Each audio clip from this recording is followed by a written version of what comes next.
Start with Stephanie. You raise your right hand. I, Stephanie Rangel. I, Stephanie Rangel, Councilmember Ward 1. Councilmember Ward 1, Do solemnly swear or affirm do solemnly swear or affirm that I have not directly or indirectly paid, that I have not directly or indirectly paid, offer, promise to pay, or contribute or promise to contribute. that's what? Okay, promise to pay, Promise to pay, contribute, or promise to contribute contribute or promise to contribute any money or things of value, any money or things of value, or promise any public office or promise any public office or employment or employment for the giving or withholding of a vote for the giving or withholding of a vote at the election at which I was elected, at the election in which I was elected, or as reward to secure or as an award to secure my appointment or confirmation, my appointment or confirmation, whichever the case may be. whichever the case may be. So help me God. So help me God. Thank you.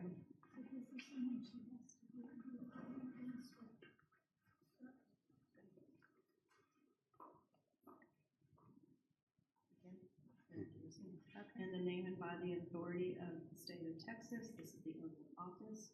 I, Stephanie Rangel, I, Stephanie Rangel, do solemnly swear do solemnly swear that I will faithfully execute that I will faithfully execute the duties of the office the duties of the office of Councilmember Ward 3. of Councilmember Ward 1 Oh, I'm sorry, I'm reading correct. Ward 1 of the City of Rockport, of the City of Rockport, State of Texas, State of Texas, and will to the best of my ability and will to the best of my ability preserve, protect, and defend preserve, protect, and defend the Constitution the Constitution and the laws of the United States and the laws of the United States and of this state, and of this state, so help me God. so help me God.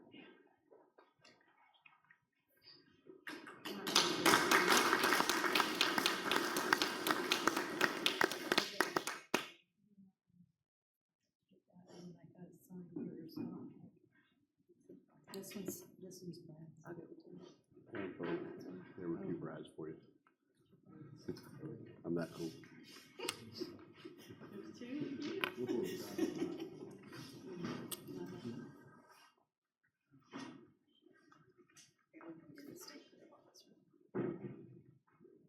Raise your right hand.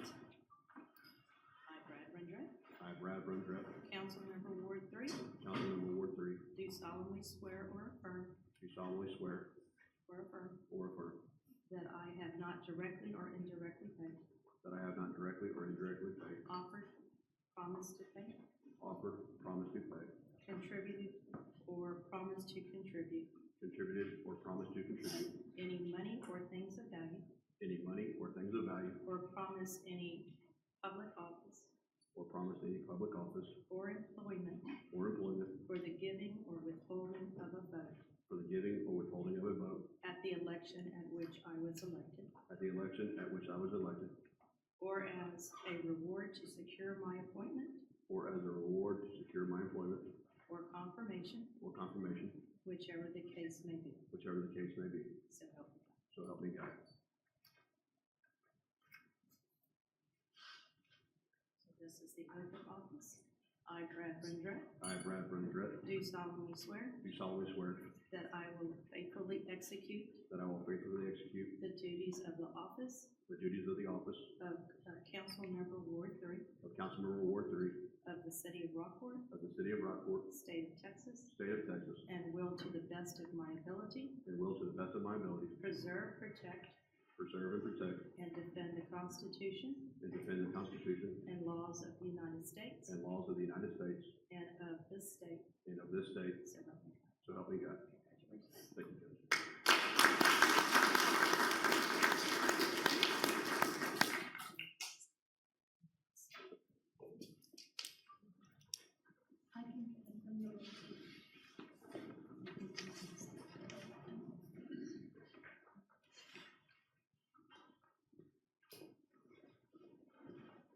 Next item on the agenda is citizens to be heard. Do we have any forms filled out, Secretary? No, we did not. Okay, thank you. Thank you. All right, next item, ceremonial matters and proclamations and such. We have proclamation proclaiming May as Historic Preservation Month. Let me make sure I'm reading the right one. That's not it. Do we have anybody here from the Historical Society? Anyone that's standing in for them while this goes on? All right. Mayor, myself and Terry. Okay, good. All right, we'll read this and then we'll get together over here into the little sign here.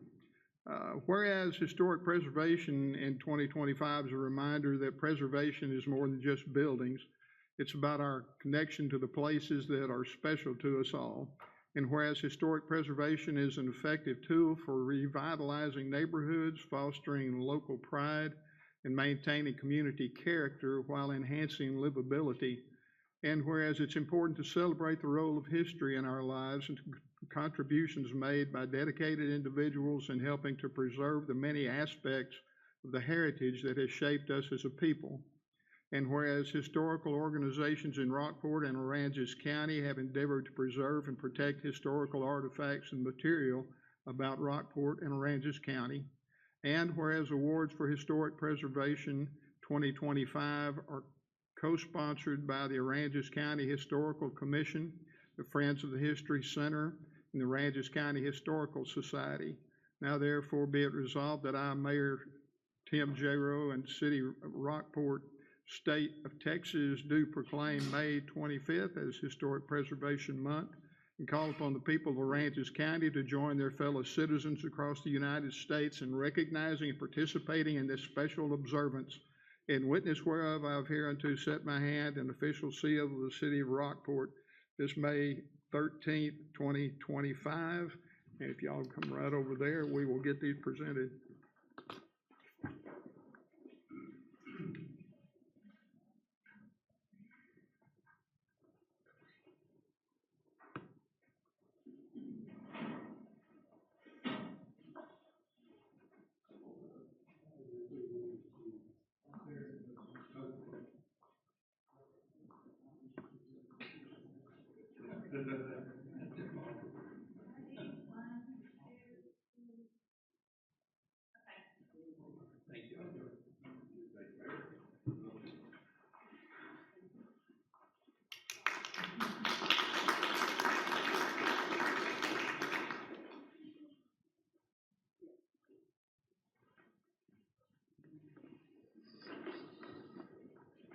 since Jerry and I are about the same age, I would like to say this has nothing to do with his age. It's just that he knows a lot about the history of the town. All right, next is about Police Week. Whereas there are more than 800,000 law enforcement officers serving in communities across the United States, including the dedicated members of the Rockport Police Department, and whereas since the first recorded death in 1786, there are currently more than 24,000 law enforcement officers in the United States who have made the ultimate sacrifice and been killed in the line of duty. Whereas the names of these dedicated public servants are engraved on the walls of the National Law Enforcement Officers Memorial in Washington, D.C., whereas 345 new names of fallen heroes are being added to the National Law Enforcement Officers Memorial this spring, whereas the service and sacrifice of all officers killed in the line of duty will be honored during the National Law Enforcement Officers Memorial Fund's 37th Candlelight Vigil on the evening of May 13th, 2025, as part of the National Police Week, which will be observed this year, May 11th through 17th. Whereas May 15th is designated as Police Officer Memorial Day in honor of all fallen officers and their families, and U.S. flags should be flown at half-staff. Therefore, be it resolved that I, Tim J. Rowe, Mayor of the City of Rockport, Texas, proudly proclaim the week of May 11 through 17, 2025 as National Police Week, and encourage the public to thank the members of the Rockport Police Department, law enforcement officers in the communities across the nation for their service and dedication. In witness whereof, I've hereunto set my hand and caused the seal of the City of Rockport, Texas, this 13th day of May 2025. And where did my captain go? There you are.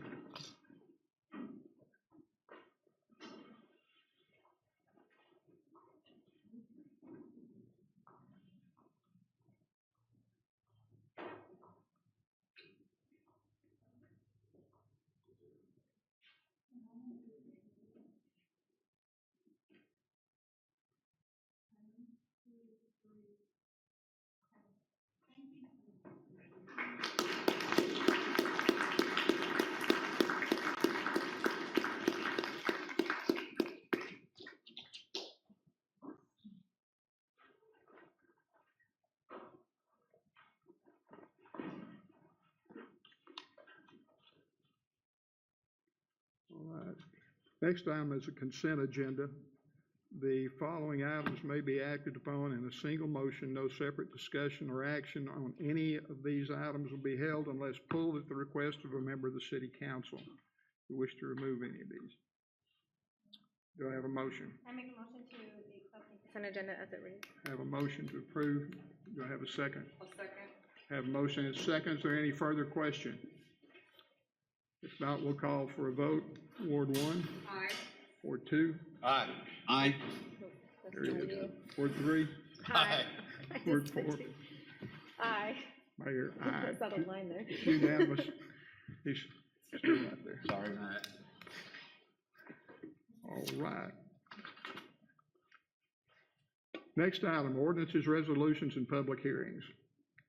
Consider the approval and second and final reading of Ordinance 1971, granting a conditional use permit for the purpose of bringing the existing RV park into compliance and adding 23 spaces and a clubhouse on the property located at 1701 16th Street, also known as part of Lot 81, Block 250, Schwickheimer, 5.55 acres, City of Rockport, Aransas County, Texas, subject to compliance with the conditions stated within the ordinance as well as those stipulated in the City of Rockport Code of Ordinances, repealing all ordinances in conflict herewith, providing for severability, and providing an effective date. Mr. Dietrich, have there been any changes since first reading? No, sir. Council, you have questions? Do I have a Move to motion? approve item 9 as presented. I have a motion. Do I have a second? Motion and a second. Any further questions? Not, we'll call for a vote. Ward 1? Aye. Ward 2? Aye. Ward 3? Aye. Ward 4? Aye. Mayor, aye. It's unanimous. Number 10, consider approval on second reading of ordinance 1972, amending the official zoning map as stipulated under Article 4.1, City of Rockport zoning ordinance number 1027, by changing the zoning of land from R1 first single-family dwelling district for property located at 1711 through 1715 16th Street, also known as west part of Lot 83 and E2 of Lot 84, Block 250, Schwickheimer subdivision, to B1 General Business District, repealing all ordinances in conflict therewith, providing for severability, providing an effective date. Ms. Dietrich, any changes? No, sir, no change. Council, what's your pleasure? Move to approve item 10 as presented. Have a motion, have a second? I'll second. I have a motion and second. Any further question? Not, we'll call for a vote. Ward 1? Aye. Ward 2? Aye. Ward 3? Aye. Ward 4? Aye. Mayor, aye, it's unanimous. Item number 11, consider approval on emergency of ordinance 1973, amending the Code of Ordinances, Chapter 102, Utilities, Article 10, Water Service, deleting the content of Division 4, Drought Contingency and Emergency Plan, and replacing said Division 4 contents by referring to and adopting a comprehensive drought contingency plan as Exhibit A, and as may be modified in the future by ordinance, repealing all other ordinances in conflict therewith, providing for severability, and providing an effective date. Mr. Picarazzi. Mayor, Council, so tonight we're here to discuss the drought contingency plan. It's the new updated version for 2025. So I brought the best person I know to present and talk a little bit about this, Mr. Brian Williams with SandPat. After he gives his spiel, we can sit and answer some questions together and hopefully get everything we need. Thank you, Mr. Williams. Mayor, Council, thank y'all for allowing me to come tonight, speak a few minutes about the drought contingency plan.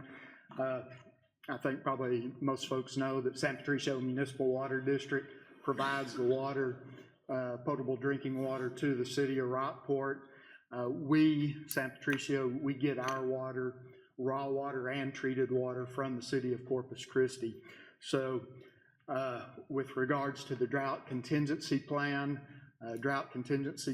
is required to be updated every 5 years. The City of Corpus Christi on March the 18th of this year, 2025, approved a new drought contingency plan. So that kind of started the ball rolling. After that, I guess per our contract with City of Corpus Christi, we have 30 days to initiate, develop a new drought contingency plan that is consistent with the City of Corpus Christi. So on April the 8th, at our board meeting, San Patricio Municipal Water District approved a drought contingency plan, very, very, very similar to the City of Corpus Christi's, because that's the easiest way to administer it. So that started the ball rolling. So we put into place our drought contingency plan. I believe that's why we're here tonight for Rockport. Similarly, in our contract with the City of Rockport, y'all have to initiate a drought contingency plan consistent with ours, which is consistent with the City of Corpus Christi. And if you'll bear with me a few minutes, if you'd like, I can kind of go through our plan with some of the high points and just point out a few things if you'd like me to. Sure.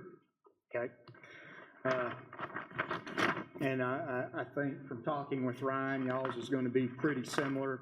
But I guess the first thing some people ask, well, City of Corpus Christi, SandPat, y'all are getting water from Choke Canyon Reservoir, Lake Corpus Christi, Lake Texana, the Colorado River. So why are we just building a drought contingency plan based on the western reservoirs, Choke Canyon Reservoir, Lake Corpus Christi?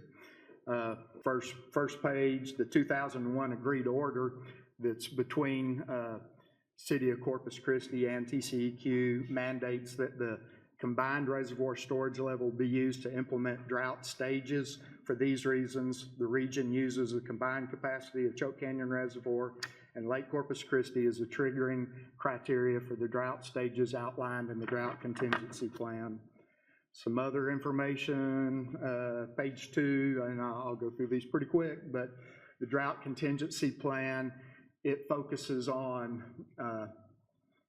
putting restrictions on non-essential uses. So the drought contingency plan does not try to say you can only use water or you can't use water to take baths, wash dishes, things like that, things that are necessary. It just focuses on the non-essential uses, such as watering lawns, things like that. That's where the focus is. Going through, there's some definitions. The different stages is outlined in the drought contingency plan. You have a water shortage watch. Over a couple of pages, water shortage watch. When the combined capacity of those western reservoirs goes below 50%, there is written into the plan that there is a voluntary ask that you limit your watering to once per week with an irrigation system. As potentially the water level in the reservoirs goes down, as it goes below 40%, you move into a stage 1 response, and that's the mild water shortage. One of the big items on it, we're asking folks to limit the irrigation of landscaped areas to once per week. If the water shortage continues, you drop below 30% of that combined water level, you move into stage 2, which is a moderate water shortage.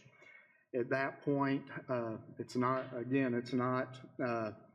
voluntary at that point, but irrigation of landscaped areas with hose-end sprinklers and automatic irrigation systems shall be limited to once every other week. There's also some optional measures that are laid out. At this point, the City of Corpus Christi has not initiated any optional measures, so we're not issuing any further restrictions that are optional. If the water level continues down, and this is the place where we are, below 20%, you move into stage 3, and that's called a critical water shortage. At that point, some of the restrictions, irrigation of turf grass by any means shall be prohibited at all times. Drip irrigation for foundations and landscape beds is allowed every other week on the designated watering schedule. So that would be a schedule that the City of Rockport creates. Watering of trees, vegetable beds, shrubs, and potted plants is permitted on any day if it is by means of a handheld hose, a faucet-filled bucket, or a watering can 5 gallons or less. There are opportunities if the city would desire to have some exceptions. Those are laid out. When you go into stage 3, one of the big ones, or in my mind, because I have a swimming pool, a person or entity who owns, leases, or manages an outdoor swimming pool shall have approximately 100% of the pool surface area covered when not in use. So I've got the pool cover out on my pool right now following these. Also, some optional measures in stage 3. When possibility comes that it continues to go below 20%, you come into a water emergency. There's 2 different types of water emergencies. There's a level 1, which is really tied to the drought, a level 2, which is tied to some type of catastrophic event regarding pumps, water tanks, something that Ryan might have in his system, we might have in ours, that you have to respond to. But a level 1 emergency is called by the City of Corpus Christi and would be passed down, but it's when you believe you have less than 180 days of your water supply remaining. So it's a pretty serious condition at that point. Again, irrigation of all landscaped areas is absolutely prohibited under that level 1. You get into moving through the sections. Section 11, there's some surcharges that could be laid out. Section 12 talks about requests for exemptions and and variances, which one of the things that I might suggest, and if you haven't built a form for that, City of Corpus Christi on their website has a form that you can pull up and possibly use something similar to it. Section 12 talks about the non-mandatory drought surcharge exemption fee, and with San Patricio Municipal Water District, about 70% of the water that we sell goes to industry and about 30% to municipal customers. So we, following the lead of Corpus Christi, we initiated the drought surcharge exemption fee. Our large industries that we provide water to, GCGV, Occidental Chemical, Commerce, they are all contributing 31 cents additional per 1,000 gallons that's going into a fund at the City of Corpus Christi to develop a alternative water supply. And so that's generating about $5 million a year. Going okay, Brian? Yeah. Okay. For sure. I didn't know if y'all had any specific questions.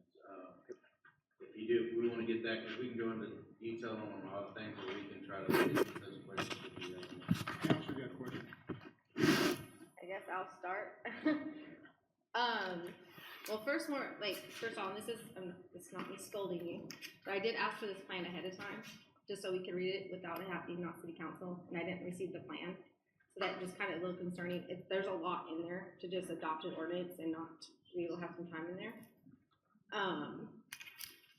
The other thing is, so the first thing, the surcharges. How close do we have to be to the Corpus Christi plan to do these surcharges, to add these additional costs to our citizens, and they're just kind of not aware of them, and why they're being there, or what's going to make that happen? I feel like we do need to, I guess it's more statements than questions. Yeah, Sorry. I mean, that's understandable. At the top of it, it is the discretion of the city council to implement these.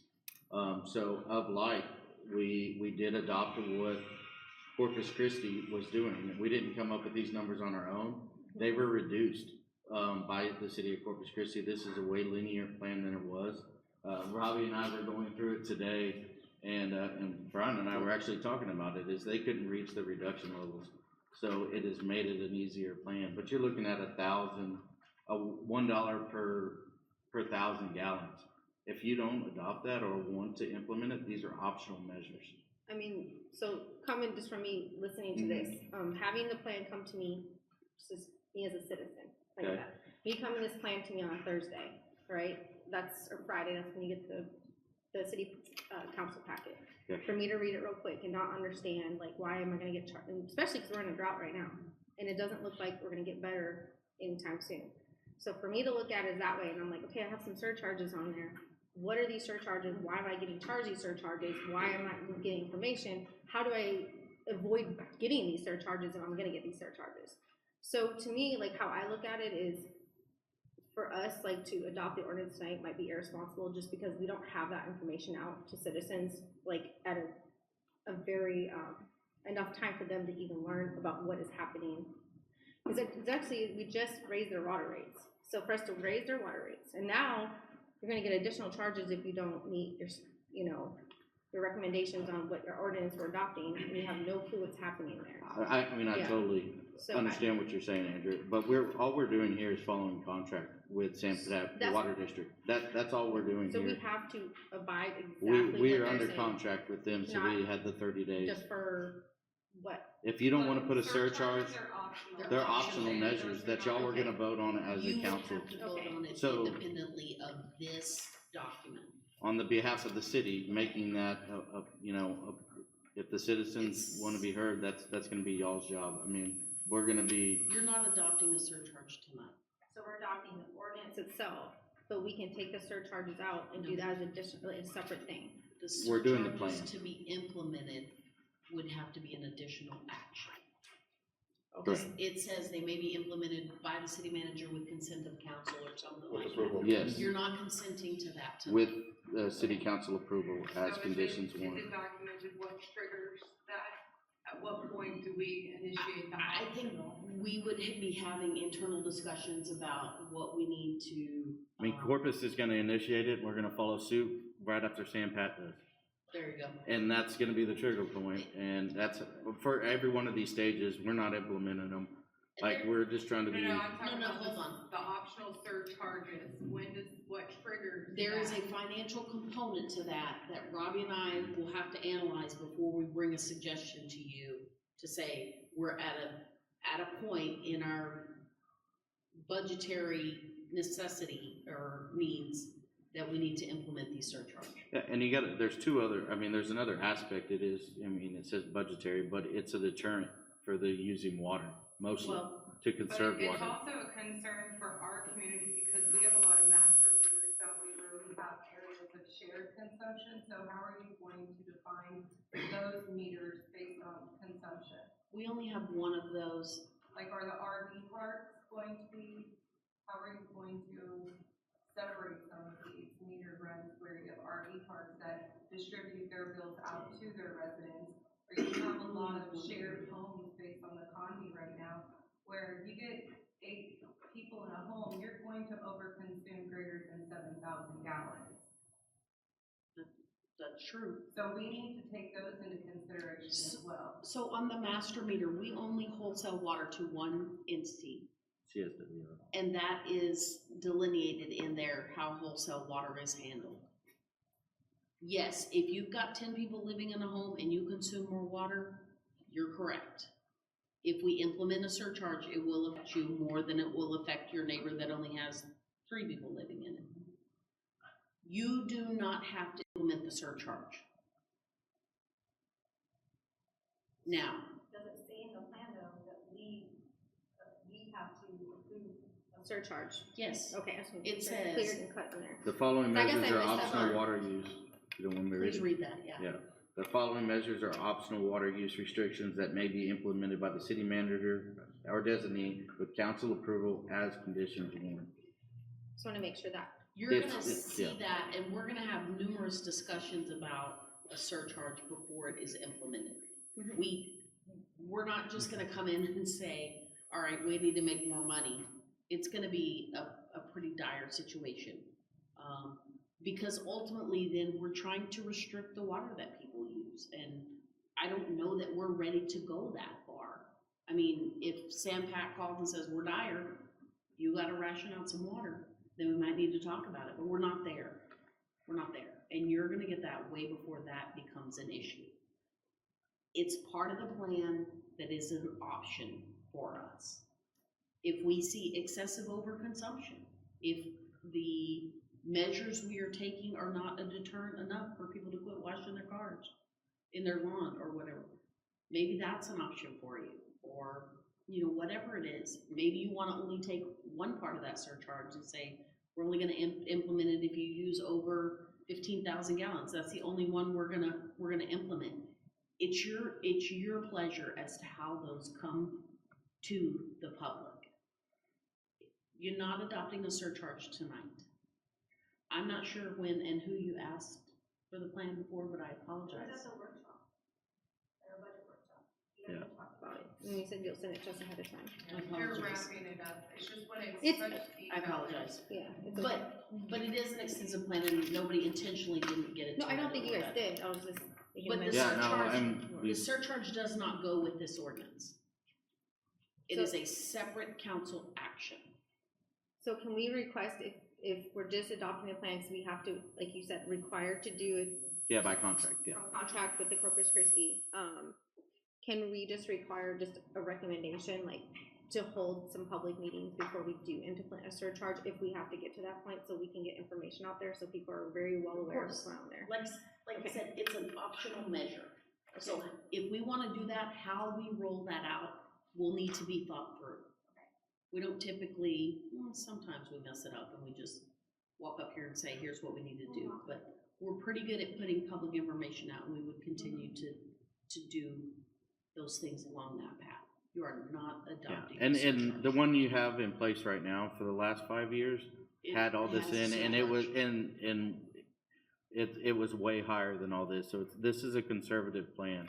So, and we were comparing those numbers today, and we're like, wow, and which I understand you haven't seen the old plan, but, I mean, No, I'm we good with that. can I go looked through at the this old as plan. much as y'all There's want. 3,000 gallons and Yeah. correct? Right. Yes, I've looked- Yes. The biggest deterrent is we're gonna have to get special programming from Encode to implement these surcharges. Yeah, there's- So I'm gonna tell you that is gonna be my last resort because I don't wanna deal with that. And we haven't done it in the future, or in the it's more past, so so. from a council standpoint, just coming out like, you know, charging more to the citizens is like the last thing that I know I personally wanna we do. agree. So like if we can avoid that, that's something I would like to avoid, so. We agree. Yes. But please note at the same time, we are incurring surcharges from Zampat, Right. They're charging Or- us whether we're charging yes. our customers. right, regardless, we are paying. So the customers are paying.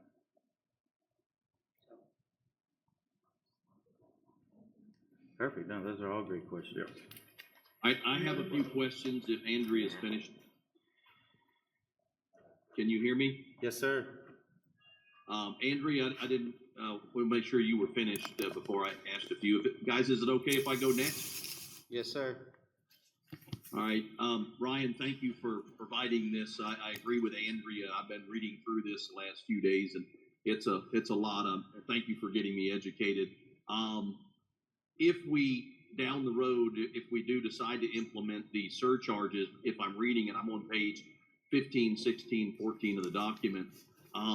It says in one particular situation, for residential accounts, a surcharge of $2 per 1,000 gallons over 7,000.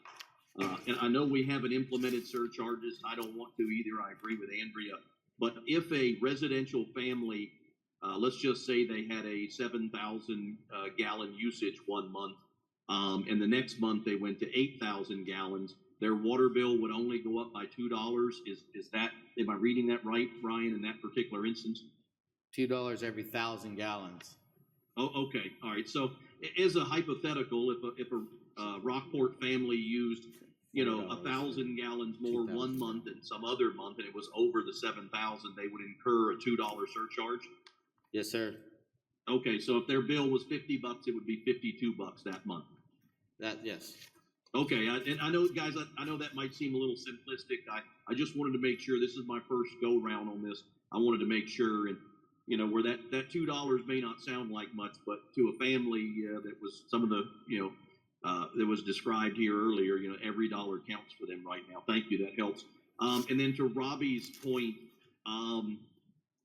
the rate that we pay Sam Pat and then they're paying Corpus Christi, Robbie, you said that we are incurring surcharges now or could be. Do we get a higher per gallon rate or something like that because we're in these stage 3 or wherever we are now? Are we actually getting charged more than the contract rate? Are we still the same rate right now? Yes. We're currently still the same rate, that's what Brian's saying.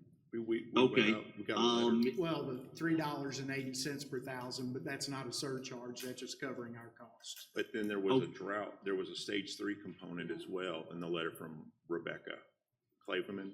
Yeah, There was like another 11 cents, I think it was, that was due to stage 3 specifically because of the reduced consumption. All right, so the potential increased cost, is that actually from reduced usage? And they're Yes. trying to recoup dollars from us? So it's not really tied to stage 3, it sounds like it's tied to total gallons purchased by the city of Rockport. It's reduced consumption due to stage 3. So yes. All right, so, could I, so if I could just clarify that a minute, I guess our cost model is based on cost of service. And so when we saw that there was going to be a reduction in our total system, whether it's stage 3 or whatever it is, just fixed costs reducing, we saw that our revenues were going to be less, so we had to raise our rate a few cents to make up so that we could have a balanced budget. And we're in the okay, same boat. I want to make sure, and thank you both for helping me understand this. When we use less water, we get charged more, is that what I'm understanding? To cover our fixed costs, yes. Yes. Okay. On this subject, that's all my questions. Thank you, guys. I appreciate the time. Thanks, Matt. So the same thing will happen to us. Yes. You know, we've made a revenue projection based on prior year water sales. Our consumption is gonna go down, so our revenue is gonna go down. If we implement the surcharge, it's to meet the revenue projections, and I think this specifically says we have to use it to pay off the debt. Yes. So if we don't make enough money to pay the debt service from our utility fund, we are going to either have to pass that cost on or bring the money out of reserves to pay for it. Either one is fine, neither's wrong. It's just the options at your hand, because no matter what, we still have to make our debt payment, whether we sell any water. So, yes, use less water, water price goes up, because they have to meet their budget. We have to do the same thing. We're very fortunate in that we have a good reserve in our utility fund, and if we choose to dip into that, if we have to, it's an option for us. Those are just the tools at your hands, and it's just the way the system works. You still gotta make your car payment if you get laid off your job. Or stack it on the INS. We could, with that flexibility, we could even do that. But then your tax rate goes up and Yes. the surcharge Yes. in a different form. Yes. But I think y'all are right. We talk about this if this ever comes to that option and Yes. figure out what's best for the city and our You have to citizens. vote, you have to make the decision when it comes time to, that there is a decision to be made. Spend the reserves, move it to the INS, implement a surcharge. Any of those items have to come to you. It's not gonna be a unilateral decision between us. Yeah, Sam we're Pat, just gonna you follow know, suit. We That's don't really spend what the it money is. like that, y'all do. Just wanted to clarify that, so I do appreciate you No, guys that's- taking the time to Those explain are it. great. Sure. We were expecting It's good to have some questions. questions. We've been reacting to this plan also. We had 30 days too. So, Not Yeah. much time. yeah, so. And that, so to explain the 30 days one more time. It's just contractual when they make a move. It's a when waterfall. Yeah, when Okay. Corpus makes a move, they got 30 days to bring out this plan. Okay, And I got 30 days after he gets it approved by their board. So we were on the shot clock, it's shocking. the whole time, and so we finished it. The end of last week, we got it over to him, to Brian to look at and got it on the agenda so we could meet this deadline. More important information, just so people know. Oh, yeah, no, great. We welcome that for It's not sure. something that we can keep extending. No, I mean- because we have to meet the contract. You I- can, but you. It's a contract issue. And a couple points of clarification, please.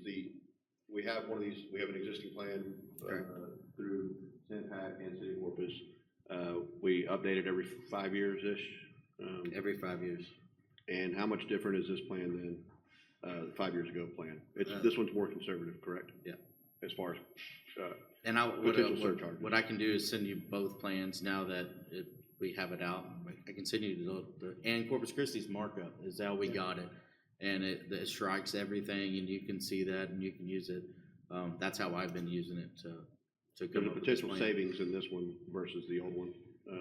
I mean, I'm gonna say savings. 'cause Well, there was no everything's more savings on it. expensive. It was, if we had to go into the optional measures, then you could see the difference. It was pretty steep. The rationing There's- started at 3,000.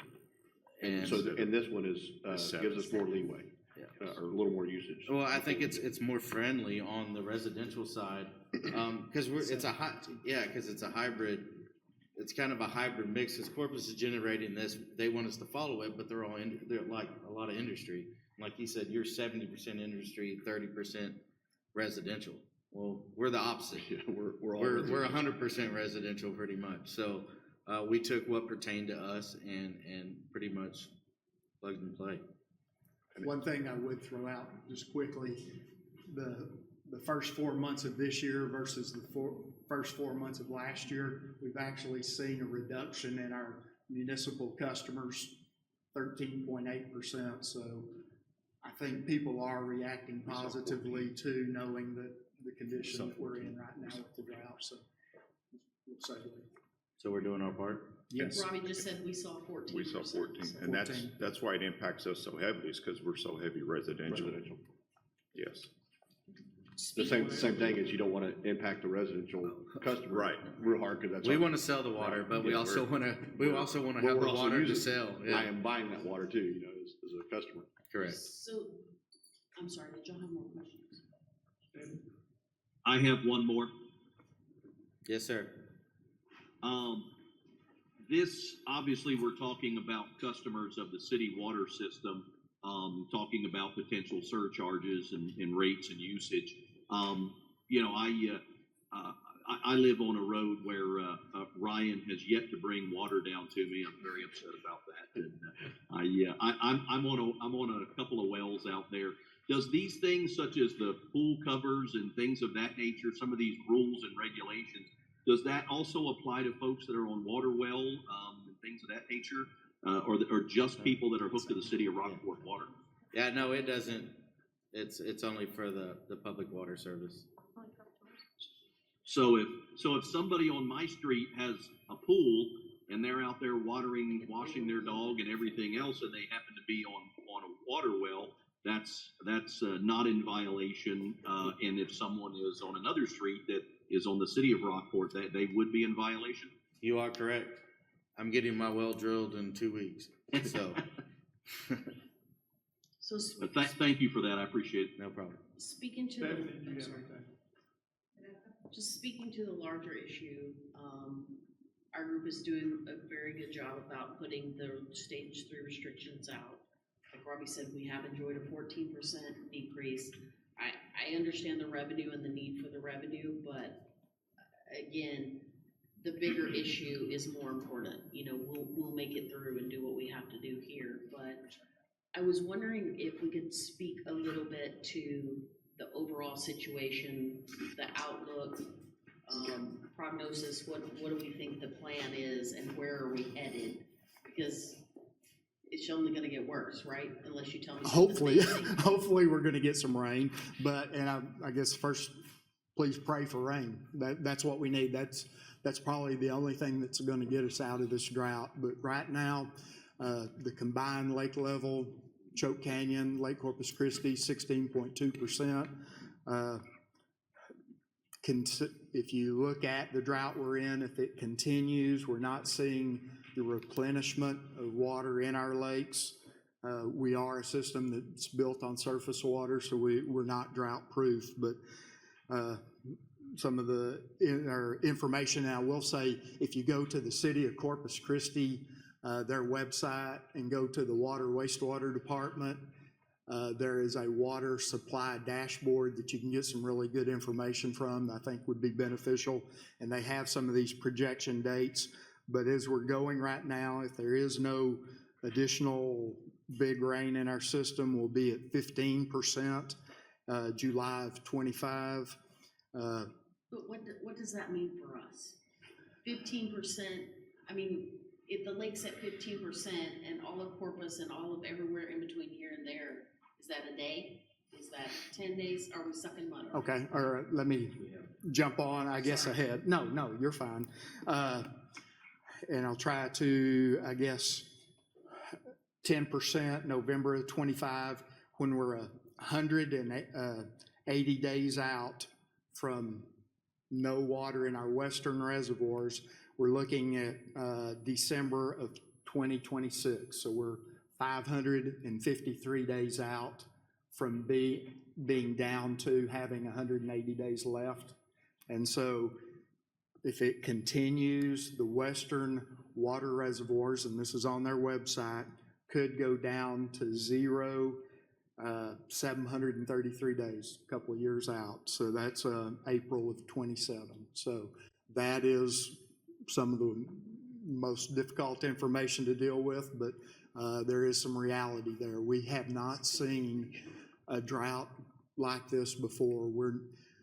There is very little rainfall in our watershed, and what rainfall there is not replenishing the lakes. It's not getting to the lakes. So in the meantime, the City of Corpus Christi, they are moving forward with the desal plant. It's looking at being online mid-2028, and that'll produce another 30 million gallons into the system. But some other things the City of Corpus is doing, they've cranked up the flow that's coming from Lake Texana. They're bringing in 70 million gallons a day of water from the eastern side. And I guess as a region, we're using about 100 million gallons a day right now. So being able to bring in 70% of that water from the east. They've also started drilling some wells along the Nueces River. They've got 3 in, should be having 4 before too long, and those wells are developing about 1.5 million gallons a day. It's kind of saline water, not the best, but it is wet. So that's going to help get us out to the 733 days because of the quality of that water. The City of Corpus Christi, I saw a copy of the letter, sent a letter to the governor's office. They're trying to get some relaxation on some environmental rules so that we can have that water available. But we are a region, a system that is on the edge of the desert, and we are on the surface water system. So we're trying to bolster that as much as we can, but it's difficult. It's a difficult drought that we're in right now. Go ahead. I have no additional questions. Okay. Main thing I think that we all need to realize is that everybody in our area is talking about the danger of water shortages and so forth. And I think that the most important thing that the public can know is that there's nothing going to happen to you that you don't hear about down here before it happens, because we will have hearings, we'll have public hearings, we'll have all sorts of meetings and so forth. And so you may not like what happens, but you'll know what it is that's happening to you. And I hope that good Lord send us a good rain over there someplace, and we'll take care of some of this. But as we go along, y'all will be advised and have an opportunity to be down here and to speak your piece on it and so forth. But it's not a good place for us to be in, but we can't do anything about it. But we'll let you know what's going on. Anything else? You know, looking at California, I hate to bring California into this, but, you know, last year or 2 years ago, California was facing these same issues on some of the severe droughts in some of their large reservoirs, and then through large snowfall and some rain, they're 100%. There are a lot of the reservoirs are at capacity, so it's just, we gotta do our rain dance and pray for rain, but. Or a lot of snow. Or snow. Snow, I don't have some clothes. Thank you, Ryan, and thank you, Mr. Williams. Appreciate you. Council, what's your pleasure? I'll make a motion to approve the updated plan on agenda item number 11. All right, I have a motion to approve. I have a second. Second. I have a motion and second. Any further question? If not, we'll call for a vote. Ward 1. Aye. Ward 2. Aye. Ward 3. Aye. Ward 4. Aye. Mayor, aye. It is unanimous. Next item, consider approval on the first 2 reading ordinance number 1974, amending the Code of Ordinances, Chapter 2, entitled Administration, Article 2, Council, Section 2-26, entitled Day, Time of Regular Meetings, Article 2, entitled Tree Regulations, Section 106-15, entitled Tree Preservation and Mitigation, repealing all ordinances to the extent that they are in conflict, providing for severability, finding and determining that the meeting at which this ordinance is passed is open to the public as required by law, and providing an effective date. Secretary. Mayor and council, sorry, 2 ordinances got mishmashed up here, and everything pertaining to the tree ordinance should not be included. I've talked to our city attorney. We're still good to vote on the day and time of city council meetings. We just need to strike everything relating to a tree ordinance. It was used as a template, and like I said, it's stuck back in there. So. That even confused me when I read it. I know. But I understand. It's confusing. I overlooked it, and we are still good. I checked. We're good to go. So what we want to talk about is time of council meeting. The intent is the time of council meeting. What is the change of the time of council meeting you guys would like to do? So the proposal is to change your council meetings from 6:30 to 4, which we've discussed kind of intermittently one-on-one, that you guys like the 4 o'clock time. And that would be the first discussion. We want to leave it on the same day, move it to 4 o'clock. And then additionally, I would propose that we rearrange the agenda so that we always do executive session first. That way we, one, don't have people waiting for us to come out of executive session, and two, it's more, conducive to when people get off work as to when this meeting, the business of the meeting starts. Okay. I like starting with the executive session. That works out pretty good. My only concern is John Key Public doesn't have a hard time when we come, you know, if we sit in executive session for an hour, or if we sit in there for 15 minutes, do they show up at 4:15 or 5 o'clock? So, I mean, do we go into executive session and then say, I don't know, do you recess? I don't know. I don't know how you handle that problem as far as knowing when I, as public, should show up to the meeting. That's my only concern with that. Y'all are all looking at me for a response. My response will be, nobody seems to have a problem making it to the other board meetings in this town that are not at times after the workday. I think we are, again, your pleasure. You guys have expressed an interest in moving it to 4 o'clock. Tell us to take a hike, it doesn't matter. But we are one of the few boards that still holds after hours meetings. We hold staff after hours. In some instances, we pay overtime, which neither here nor there, we're gonna pay it or not if they need to be here. It's not the defining measure. But doing the executive session first pushes it a little bit further out. That's all. We have don't no idea how long we're going to be in a session. It can be anything. And I think that notification that it will be that way, that the public can come at 4 o'clock and they will be here when we get around or when we get back. And in general, we're not in there an hour and a half. I mean, it could maybe an hour, but not often. Maybe tonight, but no. But my opinion, I like having the executive session first. That lets us, we need to take any action on it, people are there when we do it. And 4 o'clock is, I think it works a whole lot better than 6:30, especially if we have people that come from San Antonio or from Houston or whatever, and they want to come down here and talk about what their project is that they're trying to do, and they don't get through till 9:30 or 10 o'clock before they can go home. That's not necessary. So I think, to me, the 4 o'clock start time is much better than what 6:30 has been for all these years. Can I make a comment, please? Yeah. I think the 4 o'clock city council meeting, I do like the executive session first. I think that is a good potential change. I don't think I'm gonna be in favor of the 4 o'clock start. I think we could potentially limit a lot of folks that participate, where they can't get off work. If most people get off at 5, it might take them 15, 30 minutes to get here. 6:30 is a little late. I might be more in favor of something in the, 5:30 range, but I think 4 o'clock, we put our citizens in a disadvantage where they would have to take off from work to participate in city government.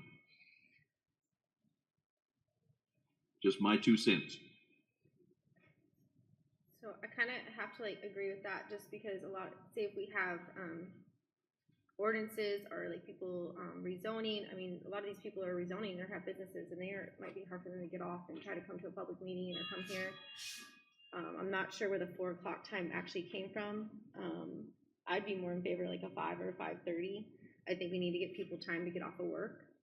I'm for having an earlier meeting. I think 6:30 is kind of late. That's giving plenty of time for people to show up, and I do like the executive session first. But that would be my opinion on the whole matter. Yeah, I like the 5:30 time frame as well. I think, I understand that other committees do it early, but I think everything that we can do to encourage public participation, we should. I think this is one of the measures that which we can kind of keep, but also reduce that late start time. you know, if we were to do council first, we could even do a 5 o'clock, so we aim for 5:30 public start, you know what I mean? I would be considerate of that as well, but I definitely think it should be a start after the end of close of business day. What do you think? Would 4:30 or 5 be, if it starts the executive session 4:30 or 5, is that? I like the 5. I like the Five-ish? 5. 5 start. I think 40:30 is too early. I think 5 o'clock, because sometimes we don't even have executive session, so it's kind of like not going to be a good situation there either, so. I like the 5 o'clock, I can handle that, if we want to do it earlier. I just think 4:30 is too early, personally. Okay. Well, do I hear a motion? We have discussed it to some extent. I make a motion to approve, okay, I have to reread this, because, sorry. So we're gonna consider, so we're gonna approve the first of 2 readings. Ordinance, is the 1974, that's the right one? Mhm. Okay, the 1974 amending the Code of Ordinances, Chapter 2 entitled Administration, Article 2 Council, Section 2-26 entitled Day, Time, and Regular Meetings, to meet, new meeting time at 5 o'clock, and then I'm also moving the executive session ahead in the first. Yeah, go ahead. But currently, executive session is not spelled out though. Yeah. Okay, so I don't have to put You that don't in have to there? say Just say the time? Y'all know, there's been a lot of discussion of executive session, but it's kind of conflated with the start time. So just It's say in the 5 o'clock. minutes, That's a right? procedural, So just say 5 o'clock, it's just done. 5 o'clock. Okay, 5 o'clock. I can stop talking. Okay. That's my motion. Your motion, we hold council meetings at 5 5 o'clock. o'clock on the second and fourth Tuesday Yes. of every month. That is the motion. I'll second all of that. I have a second. Any further questions? If not, I'll call for a vote. Ward 1. Aye. Ward 2. Aye. Ward 3. Aye. Ward 4. Aye. Mayor, aye, it is unanimous. Item number 13, consider approval of first of 2 readings ordinance 1975, amending the official zoning map as stipulated under Article 4.1, the zoning ordinance number 1027, by changing the zoning of land from R1 Single Family Dwelling District for property located at 303 West Market, also known as Dowdy Mathis Block 153 East, 1/2 Lot 1 and 2, to B1 General Business District, repealing all ordinances in conflict therewith, providing for severability, providing for an effective date. This is the discussion we had earlier. Okay. Anything to add to it? We saw what the P&Z thought on the subject. 2 things, Mayor, if I may. I apologize for holding this one, for not moving it up in the agenda, so y'all could have gone home earlier. I apologize. And second, I move to approve item 12 as presented. I have a I'm motion. sorry, item 13 as Yep. presented. Okay, I have a I will motion. I second. have a second. Andrew. I have a second. Any further question? If not, we'll call for a vote. Ward 1. Aye. Ward 2. Aye. Ward 3. Aye. Ward 4. Aye. Mayor, aye, it's unanimous. All right. Number 14, consider approval of contractor's change request number 2 with South Texas Building Partners for the remodel project of city buildings used by the Rockport Volunteer Fire Department for an amount not to exceed $36,504, and approval of the only reading ordinance number 1976, amending ordinance number 1948, which adopted the 2024-2025 budget beginning October 1st, 2024, and ending September 30th, 2025, repealing all prior ordinances in conflict herewith, providing for publication, providing for an effective date. Good evening, Mayor and Council.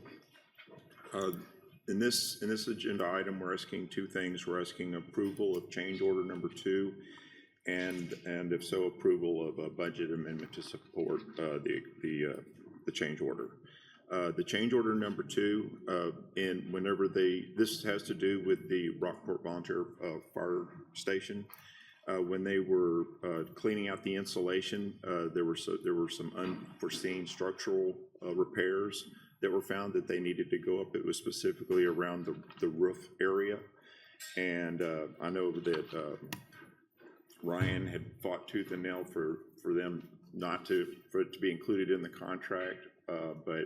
So the additional amount that was agreed upon was for change order number 2 in the amount of $36,504. Again, this is for the roof and for the structure for it to get tied in, for the insulations blown in. And if that is approved, are there any questions surrounding that?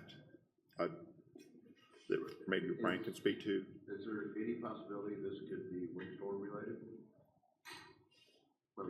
I mean, this was fasteners, ridge cap, not attached, all structural and not penetrations, which I was trying to hold them to their contract on penetrations, but our architect was like, you know, this was unknown work that was found in the roof. So, We yeah. wouldn't see it until you tore into it. Exactly. And that's kind of where we're at. And they want to come and replace those panels above the weight room, and close in a ridge cap. And we just didn't want to furn everything on the inside and just have that leaking behind the building. We just want to do it right. So, is there a possibility to recoup costs from insurance? Are we past that building? yeah, I think we've exhausted our insurance. I know Casey's not here, but we went through the insurance part first. We've gone at least twice through. Yeah, and then also that building went through FEMA from the hurricane and everything else. So, except we've been trying to find every avenue so we wouldn't have to bring this. I told them I didn't want to bring it to council. So, but yeah, here we are.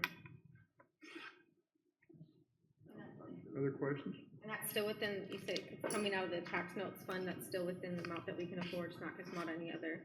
Yes, this would come out of the tax notes. So we're not going to The go and 2020. exhausting her. No.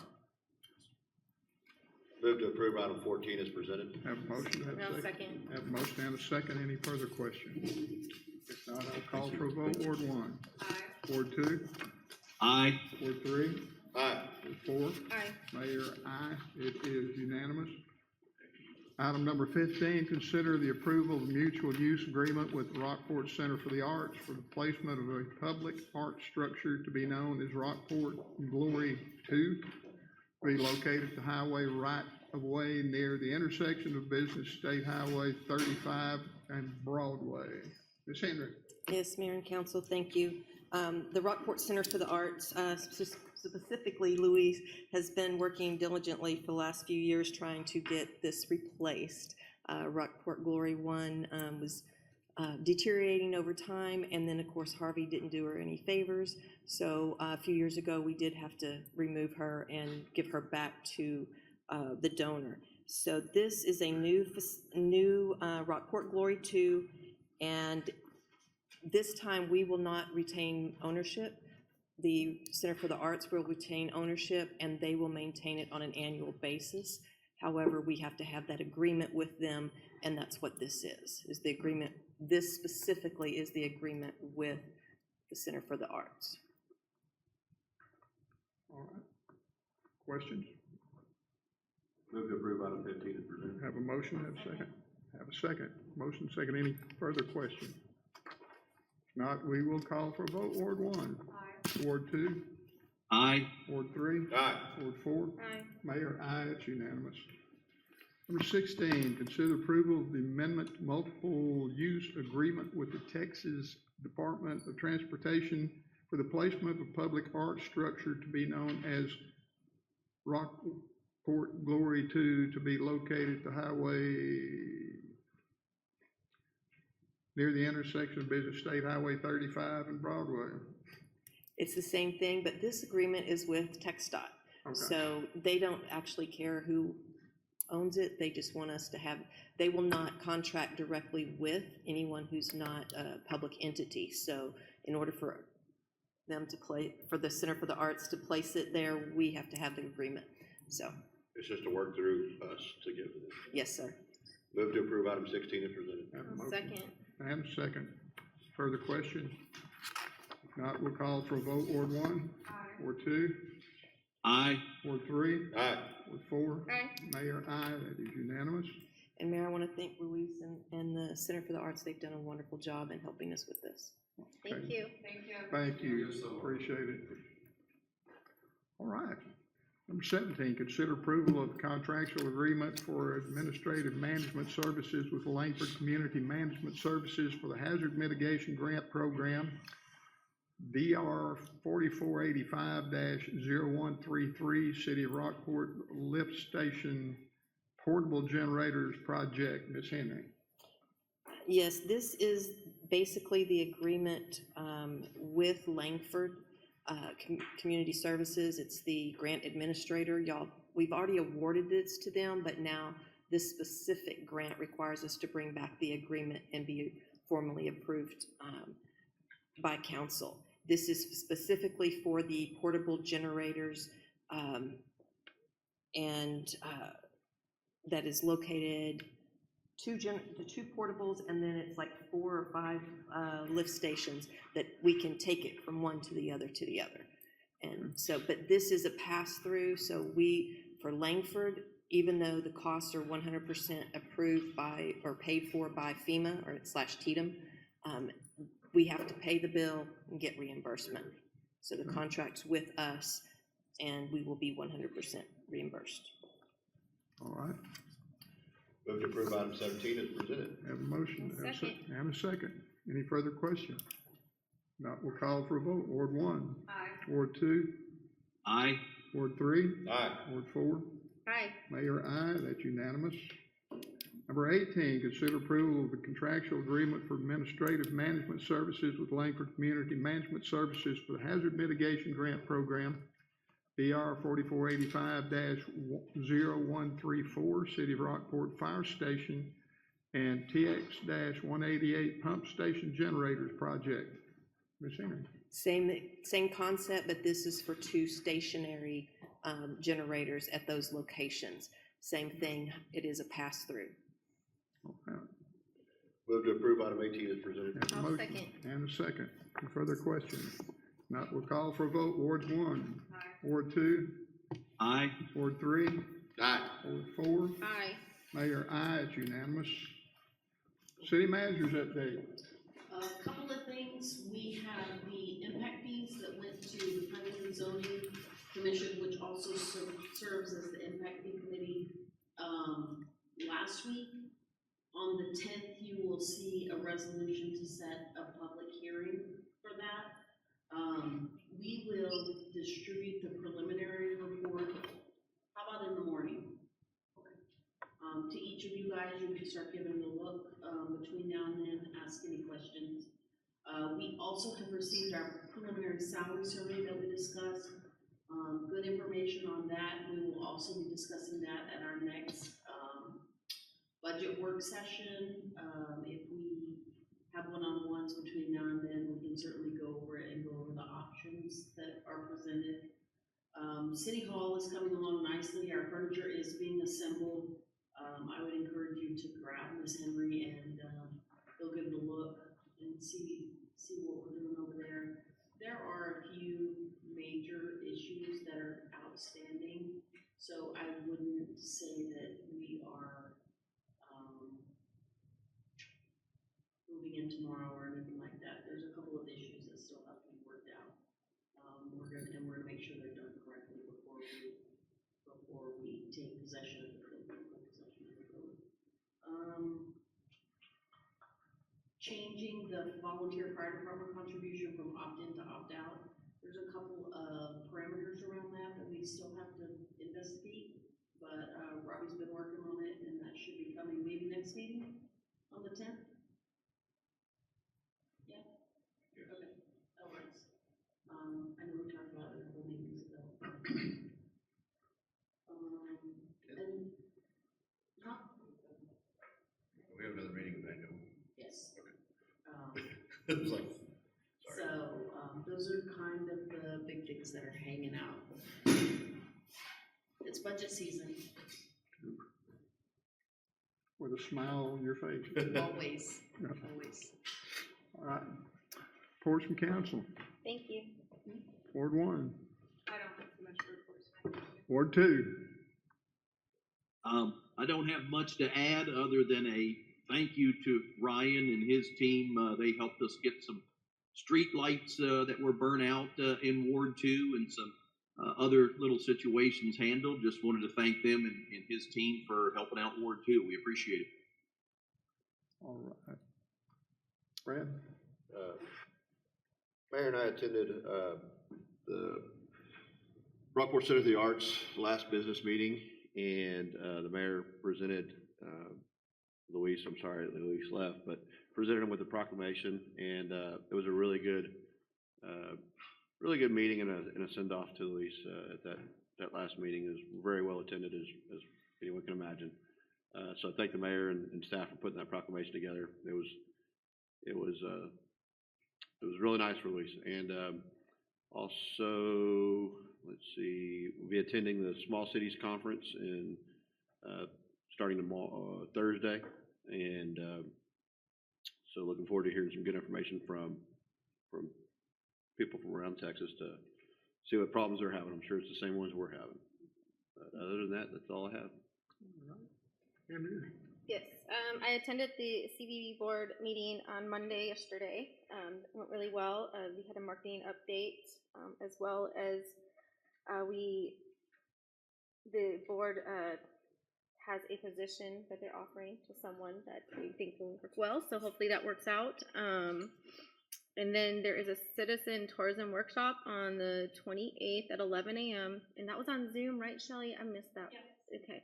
So that would just give people information on how they can participate and put their stuff on the website, right, with Simple View? Step-by-step instruction on how they can input their own creative portal and input their own information onto the website. So I think that'd be really beneficial to the citizens. I also attended the Aransas Pathways meeting last week. The biggest thing for the city is going to be, they're still just trying to work on doing the trail that's going to go through Tule Creek West all the way through Fulton and back up again to Rockport. So we're just working on that and seeing how the city can help them accomplish that goal. And then last and not least, we still have our tea time on May 28th at 6:30 at the pool. And Shelley, was that the congressman thing, was that confirmed? Yes. And then they said they were. So we do have a representative from Congressman Cloud coming, so that will be exciting as well. So that will be it on my end. In addition to the fact that Luis will be leaving the Arts Center, Karen Ernst is the new CEO down at the Arts Center, and we're real proud for her. I think she will do an excellent job and look forward to working with her, and have already had a couple meetings with her. And the Arts Center is in good hands. I am glad that our community has got real tight with that particular entity down there, because it's a real asset to our community.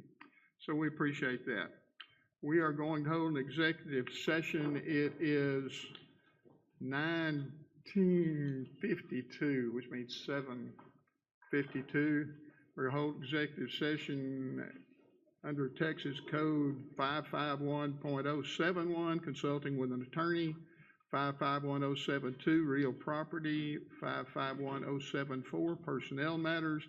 City Council consider following items in executive session. The council may also consider other matter posted on the agenda if there are issues that require consideration in executive session, and the council announces the item will be considered during the executive session. Discussion, the appointment, evaluation, reassignment duties, or dismissal of public officers, specifically the City of Rockport appointment, the Aransas County Appraisal District, discussion of the sale of gas company, discussion of navigation district drainage project.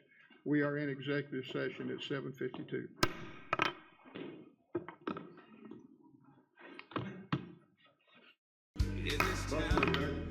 Have a motion to adjourn. Do I have a second? Yes, unanimous seconds. We're adjourned. It's